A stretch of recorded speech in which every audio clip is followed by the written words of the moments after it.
प्रचंड तपस्वी महर्षि अत्रि और उनकी पत्नी महासती अनुसुईया के पतिव्रत्य का तेज तीनों लोकों में विख्यात था।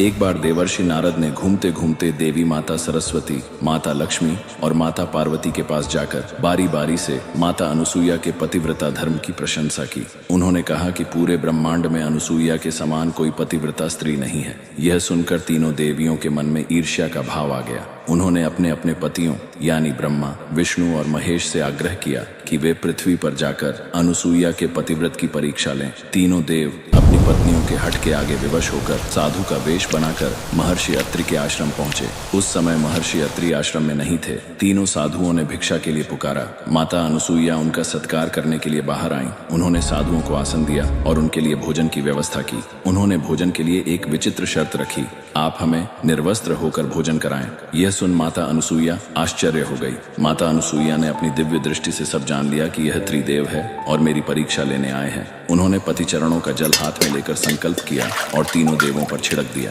पलक झपकते ही ब्रह्मांड के संचालक त्रिदेव छोटे छोटे शिशु बन गए। तब एक वात्सल्यमयी मां के रूप में अनुसुईया ने उनकी शर्त और मातृत्व दोनों का सम्मान रखा। बहुत समय तक त्रिदेवों का वापस न आने पर त्रिदेवी चिंता में पड़ गई। जब उन्हें सारी स्थिति का ज्ञात हुआ तो तीनों देवियां क्षमा मांगने आईं, तो अनुसुईया ने उन्हें उनका मूल स्वरूप लौटा दिया। तीनों देव माता अनुसुईया के पातिव्रत्य से इतने प्रसन्न हुए कि उन्होंने वरदान मांगने को कहा। माता अनुसुईया ने कहा, हे प्रभु, आप तीनों मेरे गर्भ से पुत्र रूप में जन्म लें, यही मेरी इच्छा है। त्रिदेव ने तथास्तु कहा और अंतर्ध्यान हो गए। समय आने पर उन्हीं त्रिदेव के अंश से माता अनुसुईया के गर्भ से 3 पुत्रों ने जन्म लिया। ब्रह्मा के अंश से चंद्रमा, विष्णु के अंश से दत्तात्रेय और शिव के अंश से दुर्वासा ऋषि का जन्म हुआ। समय बिता सतयुग, त्रेता और द्वापर के बाद जब कलयुग का अंधकार छाने लगा, तब पृथ्वी पर धर्म का क्षय होने लगा। पाखंड, अधर्म और अज्ञान बढ़ गया। साधारण मनुष्य के लिए यज्ञ, तप और कठिन ज्ञान मार्ग पर चलना असंभव हो गया। तब सृष्टि के पालनहार भगवान विष्णु ने इस अधर्म को रोकने के लिए एक दिव्य योजना बनाई। उन्होंने निर्णय लिया कि वे स्वयं और अपने दिव्य अंशों को ऐसे सिद्ध योगियों के रूप में पृथ्वी पर भेजेंगे जो सरल भक्ति और योग का मार्ग दिखाकर लोगों का कल्याण करेंगे।